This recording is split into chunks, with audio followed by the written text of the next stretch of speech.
Welcome to the Daisy video. Hi guys, I'm Ethan. Hello guys, I make the table for my baby. Because she go to the work, I wanna give her a surprise.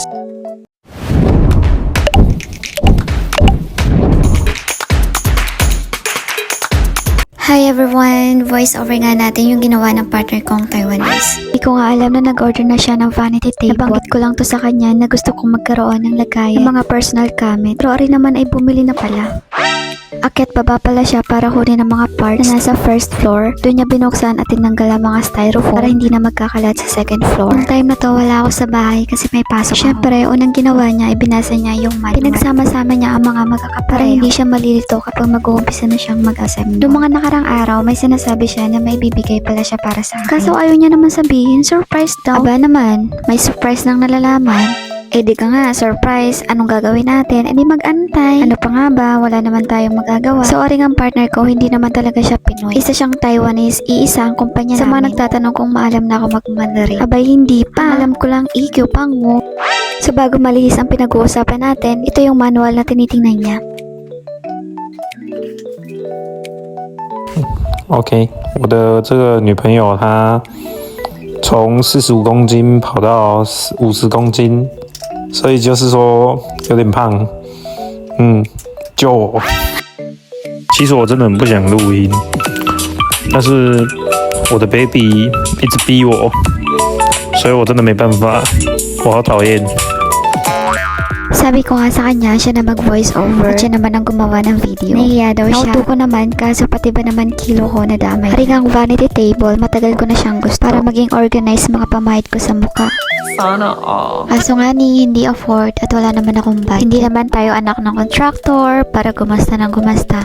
Aba, ang kumpanya na napuntahan ko guys, walang overtime. So, kapag walang overtime, kailangan natin magtipid. Kami nga din ay tamang antel lang ng basic. Ang basic salary namin ay nasa 28k NT dito sa Taiwan. Kinonvert mo siya sa Philippine peso, kakaroon ka ng 48 to 49,000. Pero guys, hindi ibig sabihin na sa 48 to 49k ang sahod dito sa Taiwan ay sobrang laking pera na yon. Kapag ginagamit mo ang pera nila dito sa Taiwan ay parang nasa Pilipinas ka lang naman. Kaya guys, maswerte na talaga kapag ang mapapasukan mo dito na company ay OT-OT. Kasi kapag sahod talaga, paldo ka. Semua latay muna kapag may overtime, bardo ka, kapag sahod na. So ayun nga, sabi ng partner ko, paldo ka kapag marami kang overtime. Ito nga partner ko, medyo maalam mag-English. English ang labanan day. Ang sabi niya sa akin dati, nag-aral siya sa Cebu. So medyo maalam siya mag-English. Aba guys, kahit medyo maalam ako mag-English, parang mauubos na ang baon ko galing Pinas. Tatanungin niyo nga ako kung maalam ako mag-Mandarin. Aba hindi. Kaya pa nag-away kami, tahimik na lang. Iisipin ko pa kung ano sasabihin ko sa English. Aba, kahirap man din mag-isip ng sasabihin kapag English ang sasabihin. Tingnan ang afam ko ay mabait. Ay sana all may afam. Sana all. Pasortihan naman talaga guys kapag makahanap kang afam na bang. Sabi nga nila din sa Taiwan, kapag pinakilala ka sa magulang, aba, swerte ka na at seryoso ang lalaki sa'yo. May mga Taiwanese naman kasi na di pinapakilala ang ibang Pinay. Alam niyo naman guys, kapag Pinay, iniisip nila mukhang pera. Nakilala ko na pala guys ang magulang nito. Abot langit naman ng kaba nung nakita ko. Aba, mukhang may interview. Mababait naman sila guys. Ang kaso nga lang, hindi sila nagsasalita ng English. Kaya ang nangyari, kapag gusto nila akong kausapin, tinatranslate ng partner ko sa English, tapos itatranslate niya sa Mandarin. Haring ang partner ko masyadong mabait. Pinili na kaagad para daw may malagyan na ako. Aba, mukhang Disney princess ang atake nating din. Ang maganda dito guys, may lalagay ko na yung makeup, accessories, mga pabango, in short, mga personal na gamit, kumbaga.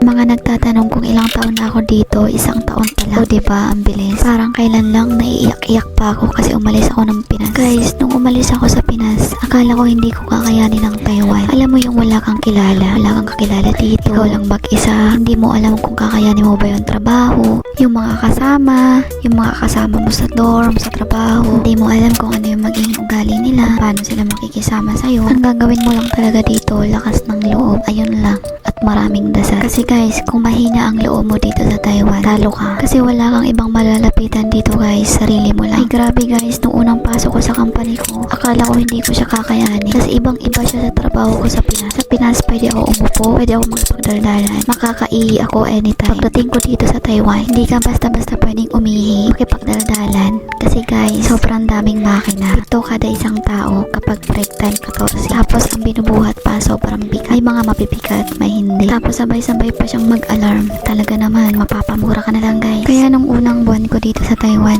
sobrang talagang hirap. Akala ko hindi ko siya kakayanin. Alam mo yung pagod na pagod yung katawan mo pag uuwi ka nandun. Ito pa ang masaklap. Minsan wala pang pagkain. Siyempre maninibago ka sa pagkain dito. Kasi nga, Taiwan, iba ang pagkain ng mga to. Kaya guys, kapag papasok ako, iniisip ko kakayanin ko ba ang araw na to. Iisipin ko buong gabi. Makakayanan ko kaya ang isang gabi na hindi ako magkaka-NG. Minsan nakakakaba din talaga pumasok. Hindi lang sa trabaho. Yung mga EQ, yung mga technician din ang nakakatakot. Kasi minsan ang sungit talaga nila. Hindi mo matimpla ang ugali nila.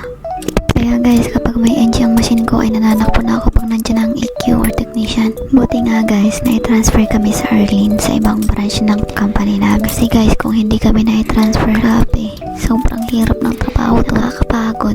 Ari naman yung nalipatan namin ay hindi naman siya sobrang nakakapag marami lang lote, ayun, nakakapagod. Kapag walang masyadong tao, tapos kapag maraming absent, ayun, yan lang yung nakakapagod dito.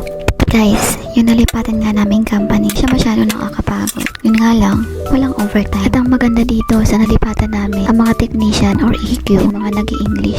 Kaya hindi ka mahirapan makipag-communicate sa kanila. Ang mga biso, mga leader, maalam sila mag-i-English. So guys, ari nga matatapos na ang pag-assemble ng partner ko ng vanity table. Sobrang hirap pala na rin mag-assemble. Akala ko kadali lang naman. Almost 2 hours yung pag-assemble niya ng vanity table. Akala ko guys, sobrang bilis lang. Hindi pala. Sabi niya nga pagod na pagod daw siya sa pag-assemble ng table na to. Baka guys, kung ako yung nag-assemble na rin, abuti ng 1 taon. Hirap man din ako mag-assemble ng ganari ay hindi ko maintindihan. Parang magulo pa sa buhay ko ang pag-assemble.